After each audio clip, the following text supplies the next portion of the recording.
ప్రతి గ్రామానికి పంచాయతీకి దేశభక్తి ఇక్కడి నుంచే రావాలి, బయటికి దేశభక్తి ఇక్కడి నుంచే ఉబ్బకాలి.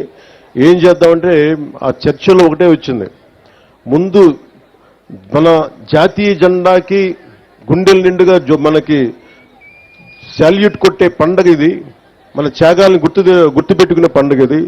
దీనికి ఎలా పెంచాలని ఆలోచించినప్పుడు మేమందరం నిర్ణయం తీసుకొని 100 రూపాయలని 10,000 రూపాయలు, 250 రూపాయలని 25,000 రూపాయలు చేశాం. ఇప్పుడు దాకా ఎవరు చెయ్యడానికి ఆలోచన రాలా. ఉన్న నిధుల్ని సంయుక్త గారు సర్పంచ్గా ఛార్జీ తీసుకున్న వెంటనే పనులు చేయిద్దాం, అందరూ గ్రామస్తులందరూ గెలిపించారని చూస్తే వెంటనే వెళ్ళిపోయినాయని చెప్పారు. సర్పంచ్లందరితో మాట్లాడారు.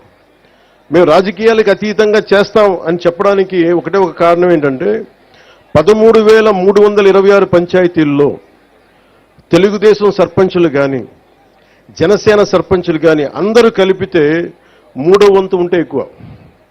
70% అందరూ వైసీపీ తరఫున పోటీ చేసిన సర్పంచ్లే. అయినా కానీ వాటిని దాటి అన్ని పంచాయతీలకి 10,000 రూపాయలు 25,000 రూపాయలు పంచాం. ఇది మా చిత్తశుద్ధి గ్రామాల వైపు, అంతేగాని ఎవరు దాన్ని అసారథ్యం వహిస్తున్నారు కాదు, మన గ్రామాలకి ఏం కావాలి అని ఆ చిత్తశుద్ధిని చూపించడానికి.